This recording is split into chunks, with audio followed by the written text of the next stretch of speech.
Saya pikir di sini semua ada otak, termasuk Ustadz nggak ada otak. Ya. Nah, saya lagi dampingi sama manajemen juga. Saya pikir semua di sini ada otak. Saya pikir cerdas dengan S yang sangat banyak, detailnya banyak-banyak. Satu pun nggak ada otak katanya. Astagfirullah. Saya nggak bisa keluar lagi. Takut keluar binatang. Saya tahan gitu. Oke, terima kasih. Istrinya duduk sampai, Pak Katib. Hana, nak pegang hanya nak otak, nggak bohong. Iya. Orang saya nggak jawab. Sudah selesai Pak. Kalau selesai silakan itu pintu. Saya nggak jawab. Itu pintu, silakan pulang. Saya ada kerjaan. Udah. Lepas pulang, ketawa saya. Ya Allah gitu ya. Saya bilang 6 tahun anak dia kita sadong, kita mungkin pernah tidak mau sekolah lagi, kita sadong, kita bujuk, kita tiba-tiba di 2 hari sudah ada otak. Sakit. Nah, di hari wisuda ketahuan, akhirnya jadi cerita. Saya bilang dia cerita sama saya. Akhirnya saya tahu Pak, Assalamualaikum Pak, silakan masuk dalam barisan, silakan Pak. Tapi siapa yang balas? Semua wali lain mengucilkan dia, nggak mau salaman. Saya tak salaman dengan dia. Dia nggak mau salam sama saya lagi, nggak mau salam. Tapi semua wali nggak mau salam. Tapi saya nggak kasih salam. Allah akan balas. Nah itu dia. Tapi kita datang akhirat seperti itu, Ustaz. Tapi kita alhamdulillah, insyaallah. Datang dia saya tetap sama dia. Nah, bagaimana mengenai kasus merokok? Ya. Kami ada merokok, ada. Banyak menurun. Tapi kami susah menghilangkan rokok. Kenapa? Karena masih ada penjual yang jualan ke dalam, di bawah rokok. Nah, gitu. Malam-malam bawa rokok. Kemudian di kedai-kedai depan itu jual. Dan kami tahu kenapa? Ada namanya BID, Badan Intelijen Daya. BID. Jadi saya punya badan intelijen. Maka saya katakan sebagai pimpinan, tidak ada kasus di dalam daerah itu yang tidak saya ketahui. Saya udah pasang intelijen. Sampai guru nggak masuk saya tahu. Kenapa? Badan intelijen saya. Walaupun bukan saat itu juga saya tahu, tapi ntar lagi juga saya tahu. Karena di dalam lokal, di dalam asrama, semuanya ada badan intelijen yang saya sebarkan. Karena apa? Kalau tidak kita punya informan yang mantap, kita ditipu. Saya pernah ditipu sama musyrif. Ditipu kenapa? Ustadz, lagi di mana? Ada di kamar Ustadz. Oh kita di kamar ya, tolong buka pintu sebentar, saya depan kamar. Maaf Ustadz, pulang ke rumah sebentar. Ini hati-hati sasar. Nah, artinya merokok, kita belakang tadi. Kita tidak pernah rokok itu kita balas. 1 batang dia ngisap, 5 batang kita kasih di sini. Jangan membahayakan. Jangan lakukan yang seperti itu. Yang kedua, apa yang kami lakukan? Kami pastikan semua guru tidak merokok. Semua guru di daerah kami nggak ada yang merokok. Ketika dites tanya suka apa namas atau suka mil Ustaz. Berarti merokok. Kalau jangan namas juga merokok. Jangan kasih pilihan yang katakan ya. Para pendengar kok. Jadi kami tidak merokok. Saya pastikan tidak merokok dan tidak ada guru yang berani merokok dalam komplek daya. Karena apa? Kalau kita berani merokok dalam komplek daya, dia tahu Ustaz aja merokok. Jadi lihat rokok itu asing merokok. Maka pertama dari situ makanya berkurang merokoknya. Kemudian kami pelanggaran merokok sampai dikeluarkan kalau nggak bisa. Pernah 1 kali kita lapor sama orang tua komunikasi, Pak ini mana Pak merokok ini gimana Pak, nggak bisa kami atasi lagi Pak. Aduh Ustadz kibat dah pegat teman irmuh kamu sabah bungkuh 2 odeh hana balong banyak loh ke. Parah kalau rokok begitu ya. Oke kita mau bilang apa? Oh paling kan buat kesepakatan boleh diserah Bapak, tapi jangan merokok di daya. Tapi kita bilang rokok haram. Saya ngomong nggak suka rokok. Walaupun karena dengku dipikir makruh. Saya bilang haram, makruh. Malah siapa yang keras suara? Ya. Minimal dalam rodam nggak ada merokok. Tapi ada dapat. Tapi kita proses. Adil kita proses. Ya dengan berbagai ini. Pacaran. Kami ada pacaran banyak. Namanya juga anak muda. Malah guru pacaran kan? Astagfirullahaladzim. Enggak pacaran kami, cuma kami ta'arufan. Berapa lama? 2 tahun setengah. Astagfirullah. Ta'arufan 2 tahun setengah. Iya. Kami kan beda, Ustaz. Kami kan nggak ada nelpon yang nggak penting, paling nanya, jangan lupa bangun qiyamul lail ya. Ala Islami lah kan, gitu kan? Cetan ya. Nah, saya ingin mengatakan bahwa Ada hal yang nggak bisa dia lakukan. Kalau nggak, ini ya razia surat. Ada, kami lakukan razia surat, tapi bukan razia surat, kami razia HP, kedapatan surat. Nah, 2 in 1. Nah, yang kedua, anak pacaran, kita nggak maluin. Anak kedapatan pacaran itu kita akan proses secara hati ke hati. Kenapa? Namanya anak laki-laki suka ke perempuan, namanya perempuan suka laki-laki, fitrah. Yang bahaya laki suka laki, LGBT. Makanya, maaf saya bilang, homoseksual itu banyak di pesantren, di Dayak. Kenapa? Dia nggak bisa dekat dengan perempuan, strength, akhirnya apa yang ada? Pernah ada kasus? Pernah ada kasus. Hati-hati Ustaz. Mereka kan tidur kawan-kawan, tidur seranjang, itu razia. Hati-hati tidur seranjang. Saya udah razia dan pernah ada kasus, nggak banyak, 15 orang saya keluarkan. Kasus cuma 2 orang, yang lihat, yang tahu, semua saya keluarkan. Kenapa? Harus hilangkan semua jejak tentang kejadian ini. Yang tahu, yang lihat, semua keluar. Kenapa anak saya nggak lakukan? Dia tahu berbekas. Dia lihat, ingat di situ, rusak. Makanya hati-hati dalam penanganan kasus. Saya mau kasus, keluarkan semuanya. 15 orang kena trafilu hantu. Kami bilang trafilu hantu, kami antar ke rumah, bukan disuruh jemput, kami antar.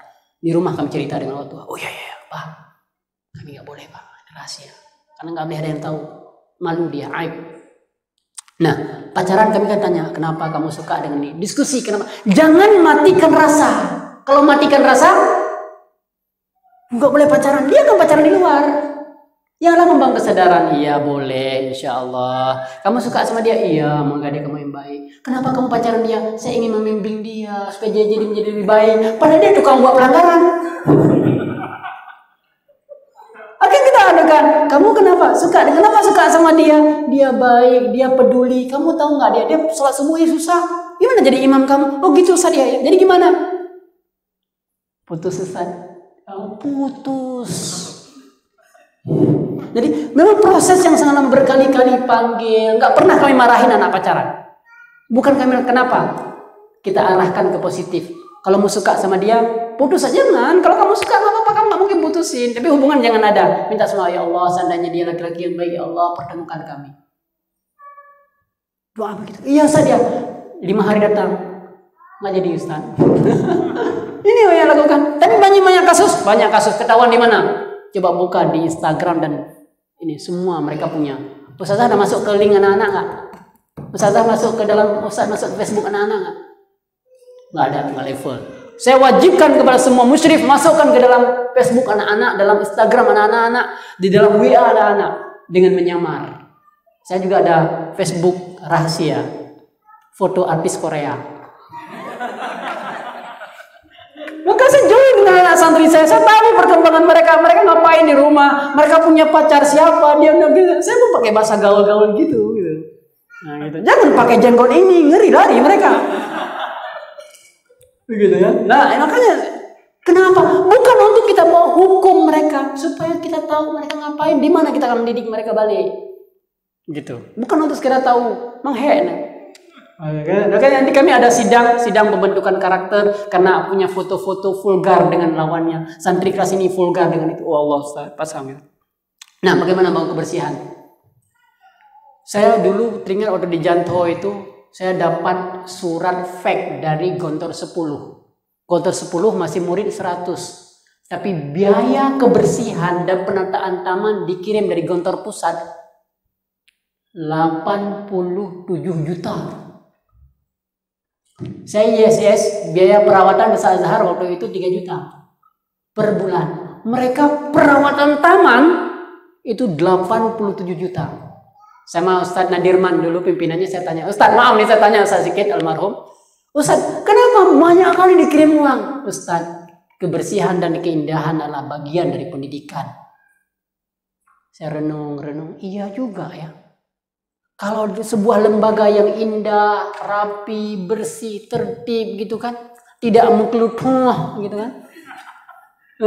Jadi ada rasa senang kita tinggal di situ. Nah, siapa kita buat? Kita sebagai pelaku, guru-guru itu harus Apa yang sekarang kita terapkan di Al-Muslimun, semua rumah-rumah ustadz wajib punya bunga. Yang nggak ada itu kita tanam. Ada satu ustadz paling malas dia bawa, dia alergi dengan bunga. Ya bunga perempuan katanya. Kami datang, kami tanam anggrek di depan rumah dia. Kami yang siram. Ada ustadz, ada orang. Suami istri nggak suka bunga. Kita tanam, kasih anggrek lagi dia, mawar merah saya kasih ke dia. Gitu. Semua berlomba-lomba buat bunga taman, dan saya berikan apresiasi penghargaan. Alhamdulillah 2017 kami pernah menjadi pesantren terbaik kebersihan se-Aceh. Dari taman bersih, anak-anak bawa taman, rawat bunga, jadi program kegiatan. Saya turun sendiri bersihkan taman. Kenapa? Keindahan. Punya keinginan enggak? Ini bukan masalah, oh pakai karyawan, enggak ada karyawan. Maka hari-hari saya sering sana nanam, baru kemarin menanam bunga. Dan saya tes guru ketika saya lagi rawat bunga. Beberapa gagal mereka. Saya datang dengan baje oblong, sadar dengan kau training, mukul peci, karena pakai topi kami yang mana kan. Jadi gunting bunga di tangan, mau kemana bu? Oh neja bu, dua daftar guru biar neja akan nanti dah kerjain Ilo matang hanai bayar gaji, oh menanya, saya menyamar kadang ya jadi orang lain gitu dia ketawa. Macam-macam kejadian pernah saya nggak tolak langsung di situ. Kenapa? Sama tukang kebun aja nggak dihargai, bagaimana dia akan menghargai anak-anak? Kalau kita datang duduk di meja kantor, kita pakai, kita tes begitu, mereka menjaga jaim. Saya tinggalkan, saya letakin kamera di depan dalam sudut, saya lihat dia ngapain. Ubena file di atas meja saya dipretelin. Saya pulang keluar, saya bilang ke kamar mandi, saya letakkan HP, lagi tes guru baru. Saya letakkan file-file saya, dibuka, dilihat, dibuka. Saya di ruang sebelah saya lihat, buka terus. Akhirnya saya nggak terima. Nah, ini trik-trik ya sebenarnya. Nah, jadi itu butuh kemauan dari kebersihan. Pernah satu program kita $1 $1. Satu sampah $1 harganya mahal. Nah, gitu.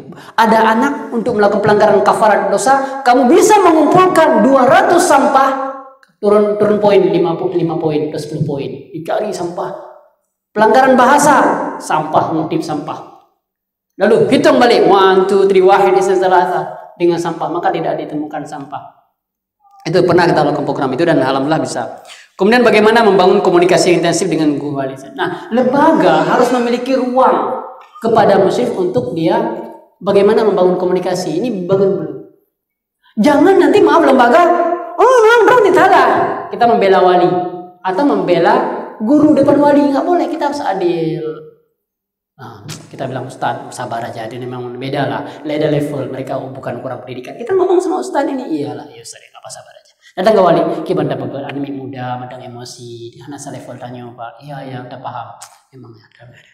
Jadi harus mengayomi, membangun komunikasi. Panena nanti ini baru saya parah. Jadi ini kram hanaga mengguru dan gak dino, nama karu. Ini adalah bahasa komunikasi yang kemudian membangun ruang. Ya, jadi kehadiran lembaga itu memberikan ruang mereka berkomunikasi. Kalau dilihat tidak harmonis, maka peran lembaga untuk turun mengharmoniskan. Kemudian ada santri yang mengadu, itu di mana ada. Apalagi ini, mungkin kami salah piket.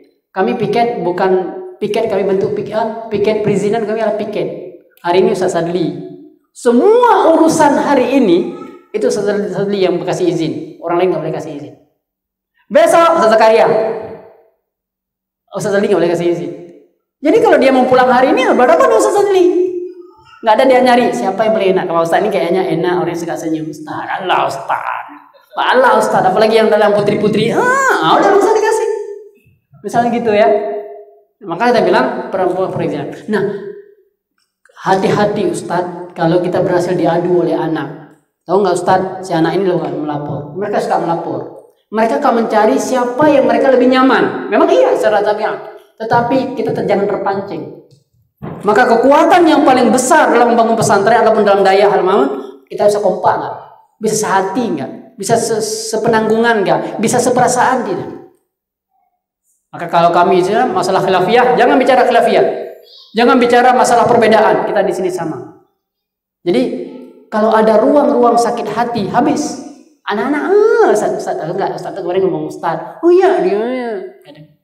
Kalau sama saya ketahuan, dua-dua saya keluarkan. Kalau nggak bisa saya damaikan. Kenapa? hati-hati. Jadi jangan ada ruang Ustaz. Kamu jangan macam-macam ya. Jangan rusak-rusak hati Ustaz ya. Enggak, Ustaz mau bilang aja. Enggak boleh salah itu. Tapi benar loh Ustaz, walaupun benar, alhamdulillah. Jadi Ustaz ini, iya, nggak ada peluang.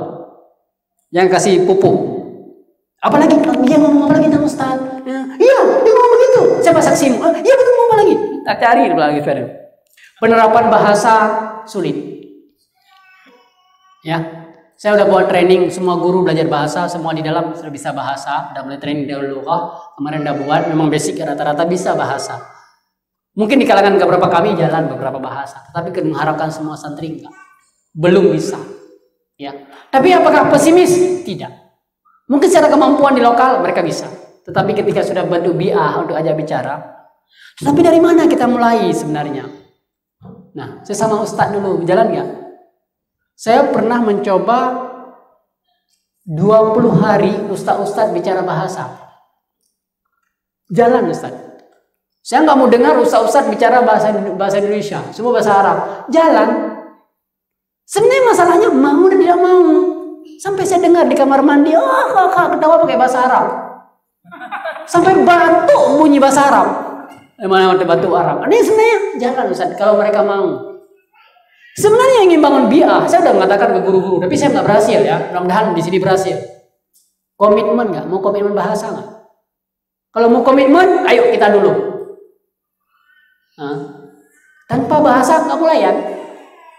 Ya, jadi mereka, sekarang kami yang sudah berhasil, perizinan itu berbahasa wajib. Kalau nggak ada pelayanan, kalau saya mau minta izin ini, Ustaz, nggak ada bisa bahasa, nggak layan. Pakai bahasa Indonesia nggak layan. Kita nggak layan kalau bagian bahasa, tapi yang lain masih kita layan. Tapi kalau bagian izin tidak dilayan. Itu udah jalan, itu 3 tahun udah kami udah jalan. Nggak layan. Komitmen, mau komitmen. Jadi akhirnya apa? Mau Ustaz ini pakai bahasa, Ustaz ini pakai bahasa. Semua bahasa dia akhirnya lari ke siapa? Lari ke tukang kebun, lari ke tukang depu. Wah, urunya bahasa mendum, ayo dapat apa? Lagi ngomong dengan wawa, levelnya level wawa. Akhirnya terpinggir gitu. Jadi buat orang yang tidak berbahasa itu asing, bisa tidak? Komitmen tidak, mau tidak. Nah itu masalahnya.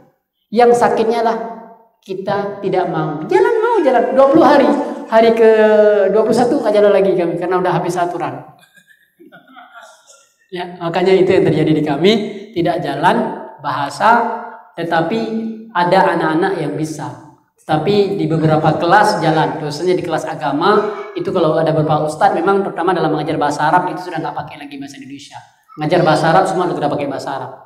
Itu sudah pelayanan, dan guru-guru bidang bahasa kita wajibkan berbahasa, itu sudah kita terapkan, tapi belum semuanya. Wallahu a'lam, mungkin ada dari Ustazah sedikit lagi hal yang ingin tanyakan, mudah-mudahan tidak ada. Silakan Ustazah.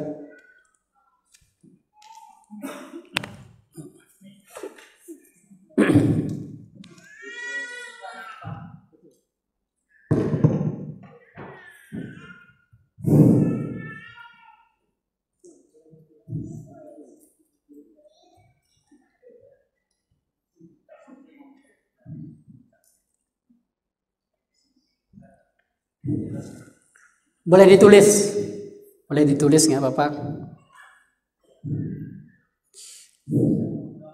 Nggak tahu tulis apa, nggak tahu tanya apa. Ayo, sambil ya. Ada, ya. Tulis saja. Jadi saya sampaikan tentang ini kan, setelah mengeluarkan santri sampai 15 orang.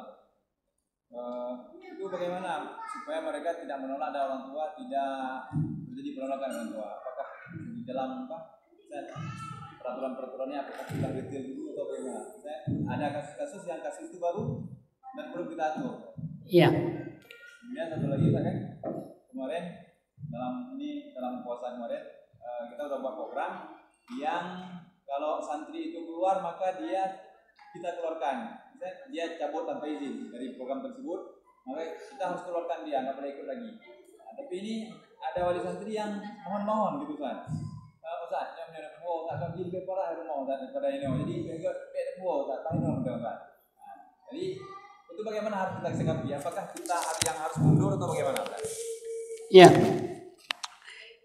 Yang pertama, kami pernah bawa pulang itu banyak-banyak.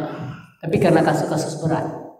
Kasus jam 2 malam bermukena masuk kawasan Putri.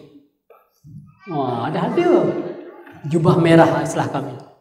Jadi pakai ini bukan rahasia, bukan kejadian, artinya pengalaman. Hal itu semua kemungkinan kalau kita tidak hati-hati. Ya, kenapa? Anak puber namanya gelora. Jangan bilang gelora lah. Yang namanya apa usahanya? Keinginan ya, anak kadang-kadang Ustaz rela menempuh ketangkap satu orang. Ketangkap, kebetulan nggak tahu dia lewat menjelang subuh depan rumah saya. Kalau saya tinggal di Komplek Putri, dekat perbatasan Komplek Putri. Jadi kalau lewat dia loncat pagar di depan rumah saya. Dia pikir saya nggak bangun, dia udah bangun duluan. Saya udah loncat pagar, saya tangkap. Kenapa kamu yang nggak tahu Ustaz pingin lihat aja. Hanya pingin lihat anak Putri dan lihat balik lagi. Ya kan? Karena semua kamar terkunci, nggak terlihat. Dia lihat aja, udah selesai. Padahal besok pagi di kelas kan di luang dia udah cukup, tapi nggak gelora. Ya? Jadi masuk tengah malam, jam 2 malam, masuk ke depan Putri, jadi ngobrol. Ya, malam pertama nggak ketahuan karena terjadi sebuah kokalikom, konspirasi yang sangat luar biasa, sistematis. Jadi nggak ada yang tahu. Nah, malam kedua, karena kan ketika mereka ngomong ada bisik-bisik, ada kawan yang dengar, dipelajari, oh ada salah. Malam kedua kami busulah strategi, biarkan mereka masuk, setelah itu kita tangkap.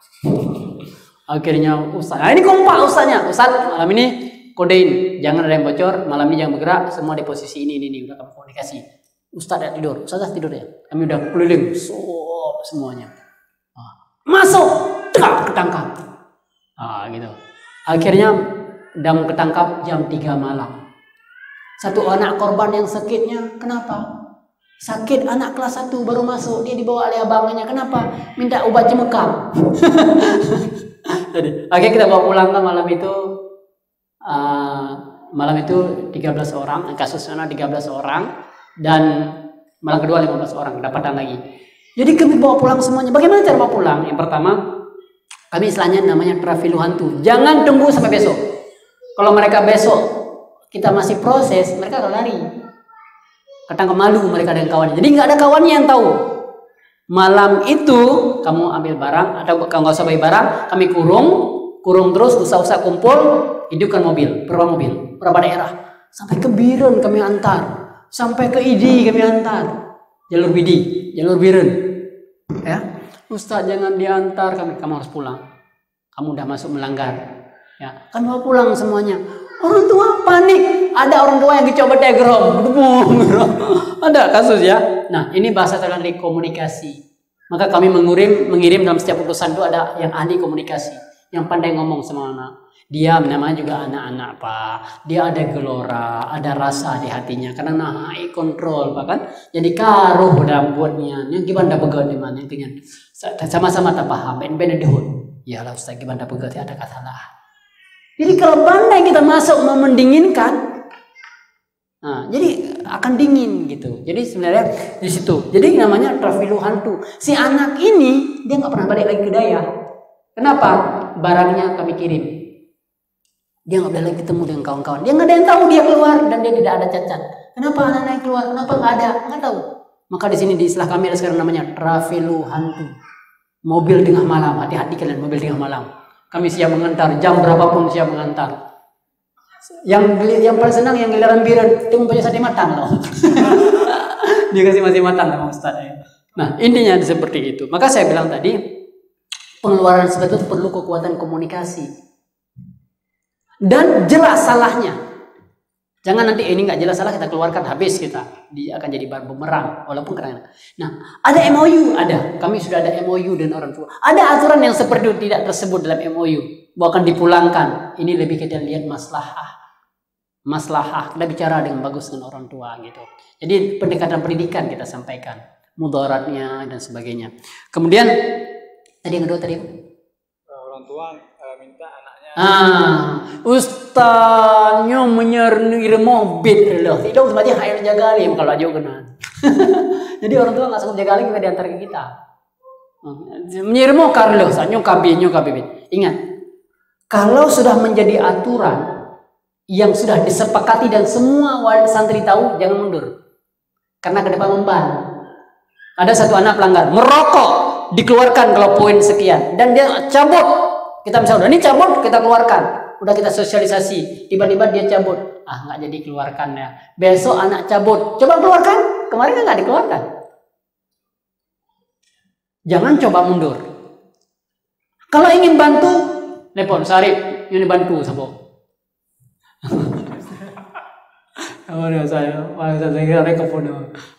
Jadi bantu, jadi memungkinkan kita bantu. Tetapi kalau tidak ada yang tahu, Pak, maka ini bagus peran ini, Pak. Aneh drone kali pelanggaran, ada banyak pelanggaran ya, Pak. Ini kalau sudah diproses, maka kami membuka ruang kepada musyrif untuk tidak merekod, tidak mencatat.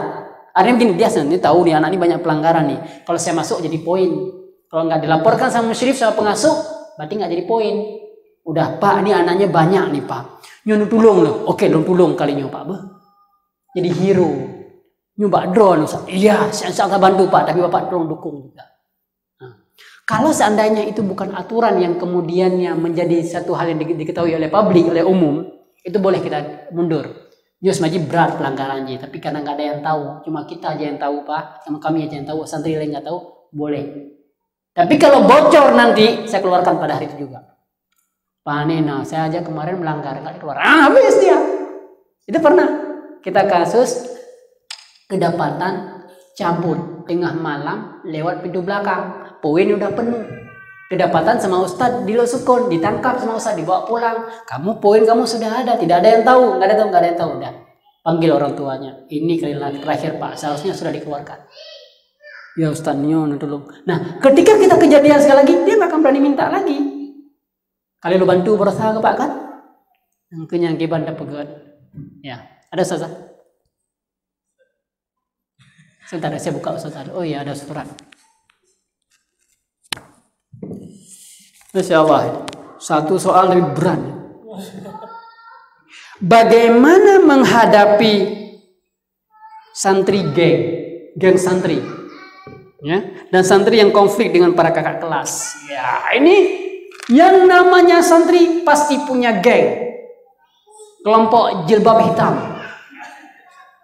Ya, yang ada pasti saya tahu ada geng. Dan geng-geng itu pasti akan terjadi. Namanya yang suka apa gitu ya. Mereka muncul. Dulu kalau di kami sampai ada namanya buat baju kelas, ada namanya baju asrama, ada namanya baju amatir. Pertama, kita sudah hapuskan baju kelas. Tidak boleh buat baju kelas.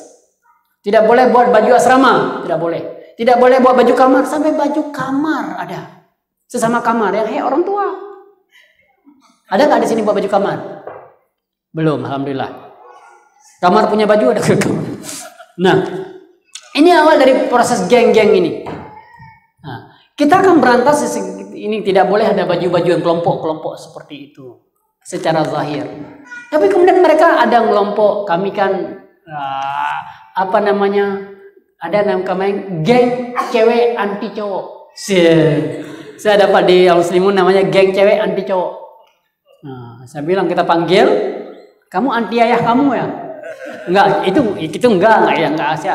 Itu kan bapak kamu kan cowok juga.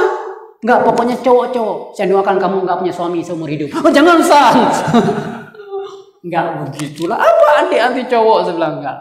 Pokoknya kami enggak suka pacaran. Komunitas wanita muslimah. Ubah namanya karena yang namanya ini pasti bergeng. Karena kami dulu di MPK juga bergeng. Geng makan boh mano bangla. Karena berapa orang kami selalu datang bareng. Kenapa? Karena kami enggak makan ikan. Sadania. Jadi geng makan bomano. Jadi kami nanti tim bomano nih. Dipanggil Bedouin. Ya, jadi tim itu gitu. Jadi namanya itu jangan, tapi bagaimana diarahkan ke positif. Ya, maka kita di Al-Muslimun itu banyak klub taman.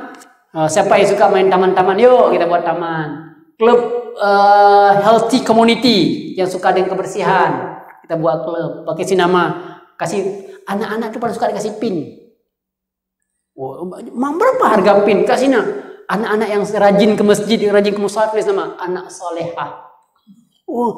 Anak solehah. Namanya anak-anak yang rajin berbahasa. Kami kasih LC, Ustaz. Bukan lagi cari-cari. Language Community. Jadi siapa yang rajin bahasa, kami buat klub. Namanya klub bergabung. Syarat masuk ke klub itu adalah rajin berbahasa. Nggak mau berbahasa, get out, keluar. Jadi kasih pin LC.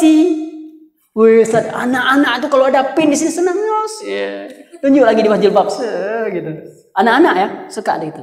Yang kedua, kami ada klub namanya Healthy Community, anak-anak sehat. Jadi mereka tidak makan Indomie, mereka tidak buang sampah sembarangan. Jadi ada peraturan klub namanya. Peraturan klub nggak boleh buang sampah sembarangan. Minum nggak boleh berdiri. Kemudian mereka nggak minum air warna. Nah, ini boleh. Nah, jadi ada aturan-aturan yang kita buat bersama menuju yang namanya geng nggak bisa dihapuskan. Pasti kan muncul geng, ya. Tapi nggak boleh geng-geng yang negatif kita arahkan. Kemudian yang kedua kakak-kakak angkat. Hati-hati kakak angkat. Kasus yang kedua adalah lesbi yang di Putri. Ada kasus saya. Pertama saya baca kakak angkat. Saya lihat apa kabar kak, ada buku pengantar buku. Hati-hati. Makanya bukunya dibaca, ya. Buku kakak apa kabar, nggak ada kakak saya rindu dan sebagainya, itu dibaca semua buku. Satu kasus yang saya dapatkan dan kita tuntaskan, dia punya 9 buku. Di buku terakhir bukan lagi kak dan adik tapi papa mama.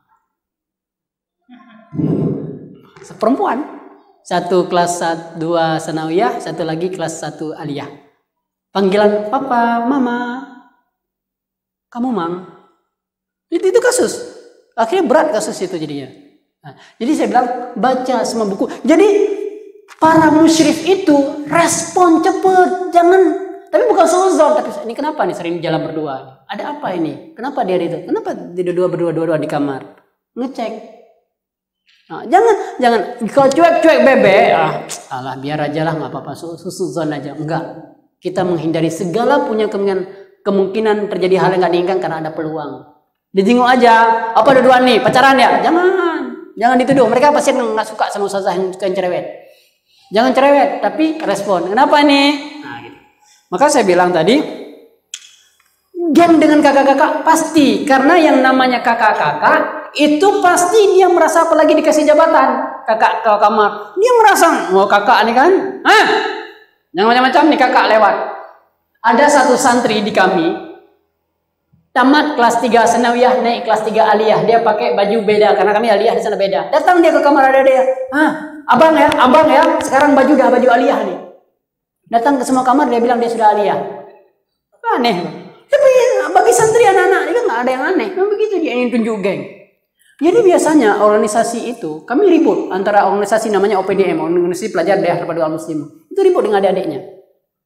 Pasti akan ada yang namanya mereka ya tidak adil dalam bersikap dan sebagainya. Nah, bagaimana kita munculkan ya konflik itu?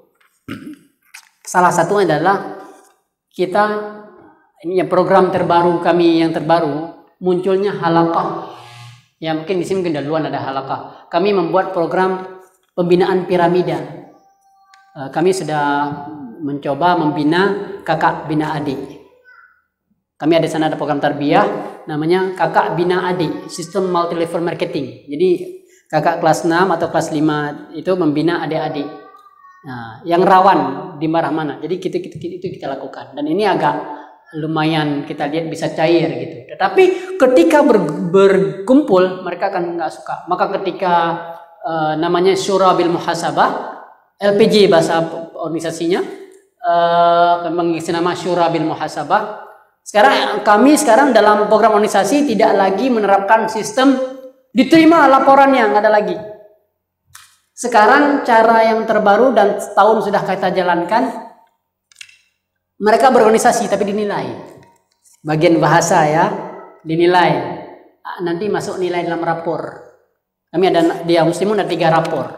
Rapor sekolah sama seperti orang di luar, ada rapor daya, materi dana, dan rapor pengasuhan. Karena ada anak yang dia itu di sekolah paling bangai. Mau saya bilang, lo bisa apa dia? Kemarin sidang 2000 yang terakhir, tahun yang terakhir kemarin itu, satu anak guru sidang, remedial gagal dia pelajaran satu pelajaran pun tidak bisa. Satu bilang, apa kata Usama? Gimana kita didik? Nggak bisa apa-apa. Ngaji bisa, tapi nggak bisa ngapa. Akhirnya semua guru angkat tangan, dibawa ke saya, tinggal putusin apa kita kembalikan ke orang tua atau lanjutkan pendidikan. Pertanyaan saya yang pertama adalah, tolong dari pengasuhan lapor, bagaimana keadaan dia? Ustaz, kalau Ustaz datang tengah malam yang sedang qiyamul lail dia, yang rajin bersihin masjid dia. Saya bilang, pertahankan, inilah kader. Selama ini pendidikan nggak lihat itu, lihat karakter. Nah gitu. Makanya kami sekarang organisasi kakak-kakak kelas itu kita membuat catatan organisasi dia, bagaimana dia berorganisasi, berapa nilai. Di malam laporan pertanggungjawaban dibacakan Aminah bidang kebersihan dengan nilai organisasinya adalah A. Berarti A tuntas. B. Kalau makbul nanti ketawain. Jadi sekarang semua berlomba-lomba untuk memperbaiki kinerja organisasi. Tidak lagi berlomba-lomba memperbaiki program. Dulu kami buat program ini, akhirnya karakter organisasi mereka nggak terjaga. Ini pengalaman terbaru dalam setahun sudah kita laksanakan. Progres interaksi antara kakak dengan adik jauh lebih sehat. Akhirnya terbangun sebuah komunikasi yang bagus. Mudah-mudahan nggak ada lagi. Hanya kan sharing pengalaman, bukan berarti apa yang saya buat ini sudah berhasil. Silakan dicoba, silakan nanti kita bisa buat diskusi bareng antara Al-Muslimun dengan Mataku, mungkin dalam konsep pengasuhan. Boleh nanti di sini, boleh di sana. Ini kita biar bangun komunikasi lah. Saling berbagi sharing. Mereka yang lebih memang harian. Kalau saya kan mana ada tahu, nggak terlalu banyak tahu memang. Hanya beberapa konsep yang tapi praktek di lapangan itu banyak. Praktek di lapangan itu banyak. Tidak selama semua konsep yang terancang sudah berjalan dengan real, tetapi ini. Tapi semuanya adalah kembali pada bagaimana dikomunikasikan. Kemampuan komunikasi itu dia lasah. Apa yang bagian bilang buang emosi. Jangan cepat mati. Jangan cepat marah. Jangan cepat kesel. Ya, kalau sering guru cepat kesel, berarti tanyakan ibadahnya, ada masalah dengan ibadahnya. Kita tidak bisa memberikan hidayah kepada anak. Ingat, kita bukan orang yang membuat anak menjadi baik. Tapi yang merubah hidayah itu Allah. Tapi kita adalah wasilah. Semakin sensitif hati kita dengan Allah Subhanahu, makin dekat Allah, makin peluang hidayah itu paling terbuka. Anak itu paling saling segan kalau anak orang gurunya itu soleh, aktif, peduli, care, itu ada. Itu paling cepat kita bisa merubah. Ya. Kemudian yang paling penting juga komunikasi dengan anak adalah, kita udah masuk ke komunikasi dengan anak, jangan membentengi diri dengan mereka. Ini ustadz, ini anak, ini kami. Nah, tapi kalau sudah sebagai musyrif, berbaurlah dengan mereka. Kadang kita bisa mendidik mereka sampai cabut rumput. Sampai rumput, dek cabut nak cabut rumput, sampai cabut rumput, coba curhat. Coba curhat. Belum lagi kita main surat-suratan dengan anak. Saya termasuk yang main surat-suratan dengan anak.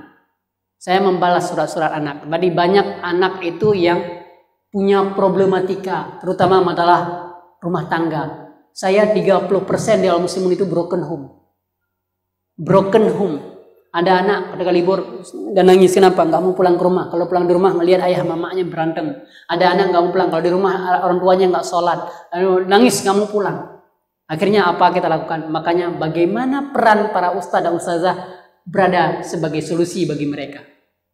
Ada anak yang mau bunuh diri. Kita juga pernah mengalami. Akhirnya ustazah yang datang ke rumah. Menenangkan itu. Jadi kita bukan hanya sebatas di pesantren, hanya sebatas di lembaga. Tidak. Kita menjadi solusi bagi kehidupan mereka. Kita adalah lentera bagi kehidupan anak-anak. Kita lentera bagi kehidupan anak-anak. Memang nggak dihargai, nggak apa-apa. Suatu hari apa yang kita buat ini akan pernah sia-sia. Mereka akan ingat, inilah guru saya. Saya katakan Ustaz, kita jadi seperti ini. Kami Ustaz Zakaria satu lembaga. Ada namanya seorang guru namanya Pak Jack. Ya, guru favorit, tanya sama Ustaz Syarial kemarin pasti Pak Jack. Pak Jack ini hanya seorang guru dayah yang dia dengan naik motornya, dengan tidak ada pernahnya, tapi pemikirannya Cambridge. Ya. Tapi kita bangkit dan menjadi hari ini karena guru-guru kita. Dan kita tentu juga mereka, anak-anak kita nanti akan menjadi hebat itu karena kita. Maka kehadiran antum di sini nggak akan sia-sia. Tidak dihargai oleh wali itu bukan urusan kita, tapi bagian dari sebuah cemeti hidup yang membuat kita semakin ikhlas. Ya, semakin teruji keikhlasan kita. Semakin kita berbuat tidak dihargai, nggak ada. Allah pasti nggak akan sia-sia. Allah tidak akan hilang, semua akan dicatat di sisi Allah Subhanahu Wa Taala. Semoga nanti kita menjadi orang-orang yang dipilih oleh Allah untuk mengelola Al-Quran. Saya terus terang bilang, menghadapi di pesantren itu sangat jujur bukan mudah. Apa yang membuat kita kuat? Saya mengharapkan amal ibadah saya sedikit, amal soleh saya sedikit, tapi dengan kita mengajarkan baik, mandala ala khairin fahuwa mithli ajri fa'ili. Ternyata kita bisa masuk surga karena amal anak-anak kita. Nggak akan putus amal soleh kita. Maka itu yang memotivasi mau bertahan di dunia pendidikan, walaupun dunia pendidikan itu cemoohannya berat, caci maki, ancaman, ya sudah kita lewati semuanya itu. Tapi mudah-mudahan Allah sabarkan kita, Allah teguhkan kita, dan Allah pilihkan kita insya Allah. Ayo kembali memperbaiki metode komunikasi kita, belajar dari komunikasi. Yang kedua, public speaking. Saya masih sangat sedih Ustaz kalau ada ustazah yang nggak bisa berdiri di depan anak-anak. Coba berdiri di depan anak-anak, berani memberikan nasihat bisa, nggak berani Ustaz. Nah ini bahaya nih, kalau saya nggak layak jadi ustaz atau ustazah. Harus berani ngomong. Karena anak-anak lihat ustaz itu ada berdiri nggak di depan. Berdiri di depan, ngomong setiap maghrib. Ayo, saya pikir nggak usah lama-lama, 2 menit. Ayo luruskan saf, cukup boleh. Udah bubar. Berapa menit butuh bubar? Tapi ada ustazah yang nggak pernah kedengaran suaranya. Ada suara nggak? Ngapain ustazah? Ada di saya, ada. Maka saya masih hidup nggak ustazah. Ya. Nah, jangan Ustaz, jangan nanti kalau terlalu kita cerewet dibenci. Cerewet pada tempat yang perlu dicerewetkan. Anak buat salah, nggak apa-apa lah, buatlah. Besok antum buat apa pun nggak akan pernah didengar. Izzah antum jatuh. Mana ada ustazah itu, nggak berani sama kita. Anak pernah bilang loh, ustazah itu tidak berani sama kita. Ketahuannya apa? Karena malam saya ngontrol. Rupanya jam 12 malam belum tidur, ngomong mereka di kamar, ustazah itu nggak berani. Dia tahu. Saya bilang ustazah, dia bilang ustazah, besok antum berdiriin semuanya. Iya, berani kan? Gitu ya. Jadi izzah antum ditantang, kreativitas antum ditantang, performan antum ditantang, performan. Maka saya bilang pesantren itu yang kedua adalah performan, penampilan, bukan penampakan, penampilan. Ya, ustazah itu harus meyakinkan lah orang tua. Salah satu bahasa komunikasi adalah penampilan. Jangan lupa saya bilang penampilan. Kalau antum seperti saya bilang tadi datang lalu training itu nggak akan ya. Saya pernah bilang ya, pernah satu sebagai pengalaman. Saya sehari itu ingat sekali. Lagi pakai baju gotong royong. Saya sering gotong royong bersihkan parit di depan itu. Ada beberapa anak lagi tasmi, pegang Quran ambil tasmi. Saya lagi mana tasmi? Kita biasa tasmi, kerja terus tasmi terus gitu. Tiba-tiba wali datang tuh, mau pakai Honda di lewat. Lagi kena hukuman ya.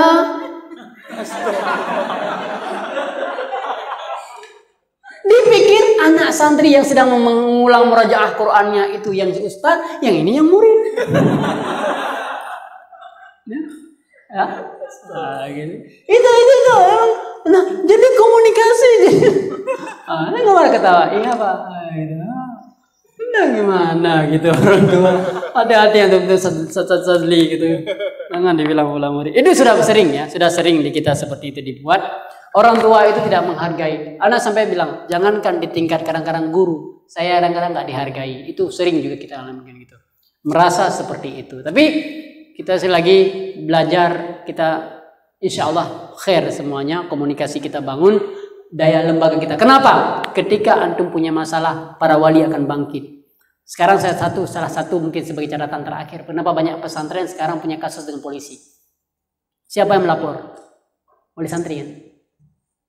Tanda bahwa komunikasi antara lembaga dengan itu masih kurang bagus. Akhirnya mereka semua kasus nggak puas, lapor polisi. Semua lapor polisi. Saya bilang polisi pun nunggu kapan dilapor. Ujungnya bayar.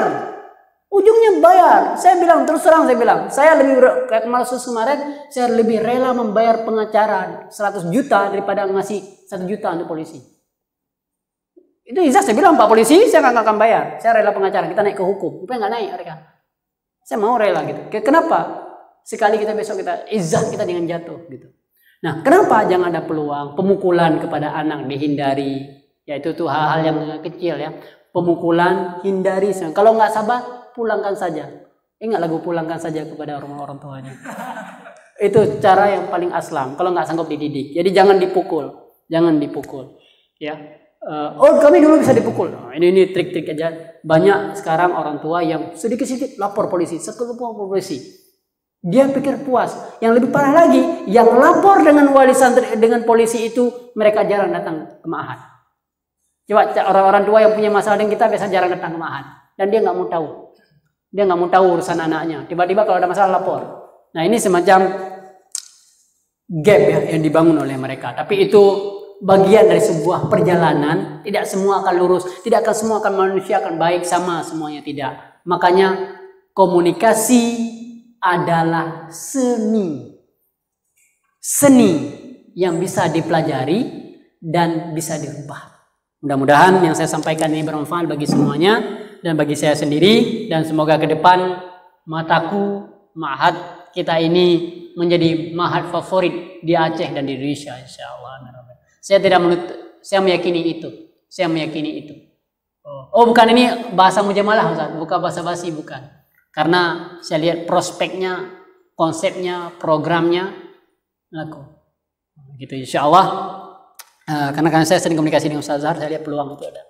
Mudah-mudahan saya sampaikan ini bermanfaat dan mohon maaf atas segala silap dan salah, atau ada kata-kata yang tidak berkenan di hati antum semuanya, atau ada canda yang tidak berkenan. Hanya sekedar berkomunikasi dan sedikit menyampaikan apa yang saya sampaikan ini tidak selamanya harus seperti itu, tetapi ini adalah patron yang bisa kita terapkan. Bisa jadi dikembangkan lebih bagus lagi, atau ada hal yang nggak perlu ditinggalkan saja. Allahu a'lam bishawab. Aqulu qouli hadza wa astaghfirullakum. Wastaghfiruhu innahu huwal ghafurur rahim. Wassalamualaikum warahmatullahi wabarakatuh.